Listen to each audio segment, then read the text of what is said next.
I reckon it makes it look bigger. I like the men's Why soft today? Go the men's doing, but as well. Thanks. I let me miss it.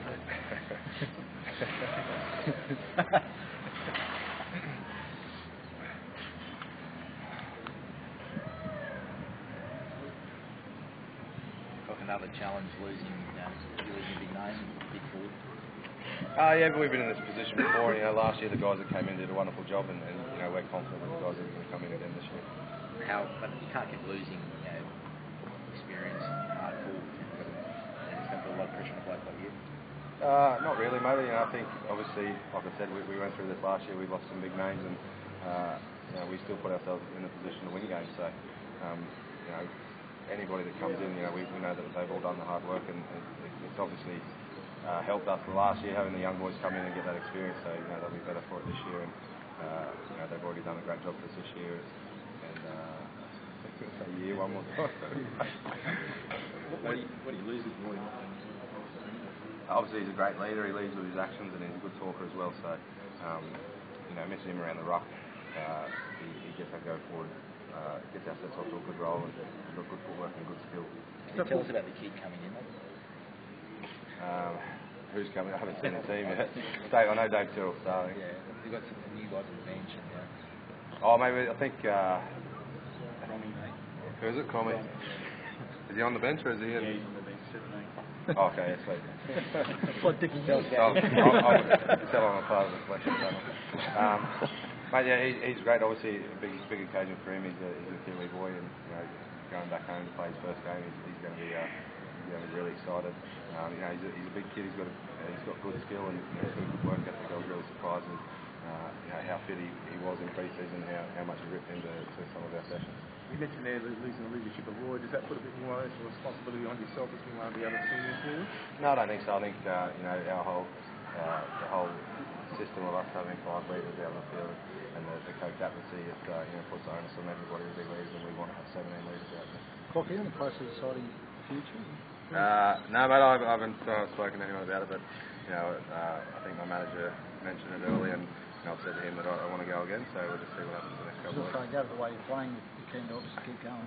Yeah, mate, still body feels good and feel fresh. I feel excited when I get out on the field, and that's how I base my love for the game and how my body's talking to me. The preference obviously to stay here, I gather? Yeah, mate, I don't want to go anywhere else. Yeah. Would you, if Cobham wasn't here, would you keep going or not? I'd have to cross that bridge. Sounds like you think, obviously.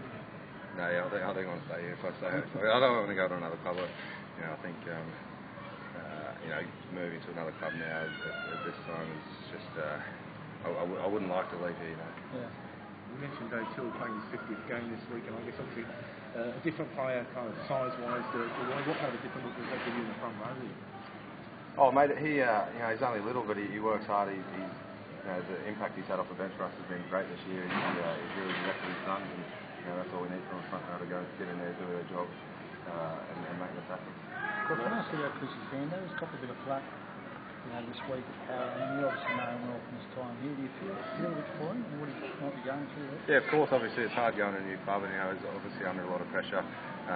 Being one of their major signings and one of their major playmakers. So I think it's just a matter of them working on their combinations and getting comfortable with each other. I think they just need to communicate, and I'm sure once they gel, it's going to be pretty exciting. It's a matter of being patient with him and giving him a chance, I think so. Yeah, I think like I said, it's a high pressure situation. It's a lot harder for a half to go into a team and take over than it is for any other player. So I'm sure the more he works with Ben Robertson and Jarrett Hayne and they get their combinations right, I think they'll be.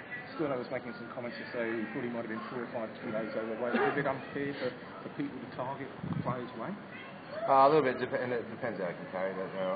It's hard to tell with Chris. He's a little nugget, so it's hard to tell if he's actually carrying anything. But it's probably more so that he's not taking the line on than anything. That's why he's probably saying he's unfit. Chris is at his best when he's taking on the line, and Andrew Everingham had a lot of raps in recent weeks.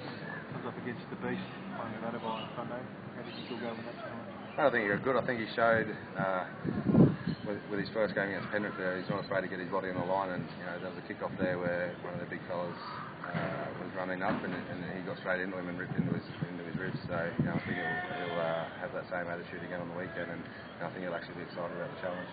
you guys have got some real momentum going over the last 2 or 3 weeks. What's been the big difference, and what's the key to keeping that going on? I think it's just our patience.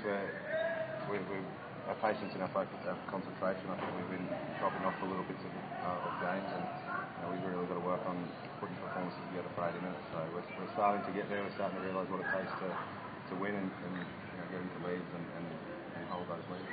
You were very confident Adam Reynolds would make it player, and he's certainly showing those signs. Yeah, mate, he's getting better each week, and I think the more his confidence grows, and the more he plays, the more his confidence is going to grow. So they're forming a pretty good combination out there, Isaac, John and Adam. So it's a pretty exciting time for him. He's really starting to come out of the shell a little bit and pushing it all the way. You've seen that on the field. He's speaking more with today's communication. Yeah, mate, his control's been great. His direction's around the park a lot better. His kicking game's been great all the way through the season, and I think it's going to get better. Just touch quickly on Isaac's contribution. I mean, he had a bit of trouble with his technique last year. Has he gone? With his tackling technique? Oh, mate, I think he's good at it. I think the only problem he gets into is he's ripping too hard. He's got these low sets to the ground, so if he gets in and gets up underneath people, it can get out of control sometimes. But I think we don't want to change the way he tackles because he's a good aggressive blocker, and you want that around the right. With the Warriors, how do you rate them? I guess that's a bit of an up and down start of the year. Yeah, they've been a bit patchy, but they're the team that's got so much class across the paddock, and such big kids that are so athletic with a lot of skill. So much things only a matter of time before they gel right and get it. Thank you. Thanks, Rob.